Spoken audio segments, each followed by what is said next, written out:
वोटों की गिनती से पहले आज चुनाव आयोग की दोपहर 12:30 बजे अहम प्रेस कॉन्फ्रेंस। मतगणना की तैयारियों पर ब्रीफ करेगा चुनाव आयोग। 4 जून को होनी है लोकसभा चुनाव और 2 राज्यों की विधानसभा की मतगणना। ईसी साझा कर सकता है बड़ी जानकारी।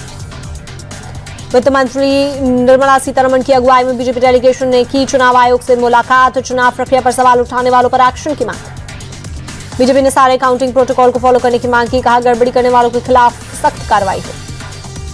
इंडिया अलायंस का डेलीगेशन भी पहुंचा था चुनाव आयोग। पोस्टल बैलेट के नतीजे पहले जारी करने की अपील की। कांग्रेस नेता जयराम रमेश मामले में चुनाव आयोग ने लिया संज्ञान। अधिकारियों की डिटेल देने को कहा। जयराम रमेश ने गृह मंत्री अमित शाह पर लगाया था आरोप। 150 अफसरों को डराने धमकाने का किया था दावा। काउंटिंग से पहले पीएम मोदी ने बीजेपी के बड़े नेताओं के साथ की बैठक। पीएम आवास पर हुई मीटिंग में गृह मंत्री अमित शाह, बीजेपी अध्यक्ष जेपी नड्डा और संगठन महासचिव वीएल संतोष रहे मौजूद। पीएम मोदी के साथ बैठक में चुनावों को लेकर हुई चर्चा। प्रधानमंत्री ने सरकार के 100 दिन के एजेंडे पर भी बात की। आज बीजेपी अध्यक्ष जेपी नड्डा के घर होगी अहम बैठक। अमित शाह, राजनाथ सिंह समेत सीनियर नेता होंगे शामिल। मतगणना को लेकर बनेगी रणनीति। चीन के सरकारी अखबार ग्लोबल टाइम्स ने जताई उम्मीद। लिखा 3री बार प्रधानमंत्री बनने की राह पर है मोदी।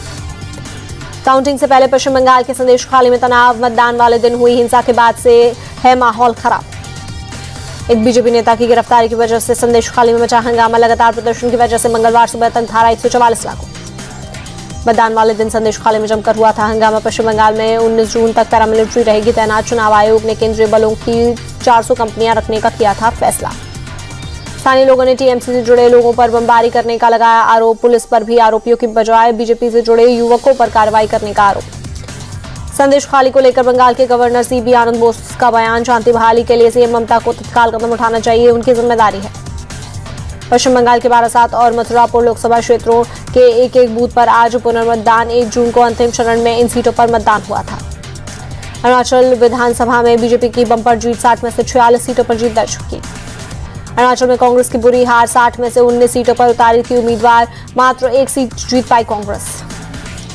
सिक्किम चुनाव में एसकेएम ने किया क्लीन स्वीप। 32 में से 31 सीटों पर दर्ज की जीत। सिक्किम के सीएम प्रेम सिंह तमांग ने जनता का जताया आभार। कहा जीत के पीछे लोगों का विश्वास, कार्यकर्ताओं की मेहनत। अरुणाचल के सीएम पेमा खांडू ने जीत को बताया ऐतिहासिक। कहा लोकसभा चुनाव भी जीतेंगे। अरुणाचल में जीत के लिए पीएम ने कार्यकर्ताओं को दी बधाई। कहा प्रदेश के विकास के लिए काम करते रहेंगे। पीएम ने सिक्किम के सीएम प्रेम सिंह तमांग को भी जीत की बधाई दी। कहा प्रदेश के विकास के लिए मिलकर करते रहेंगे काम।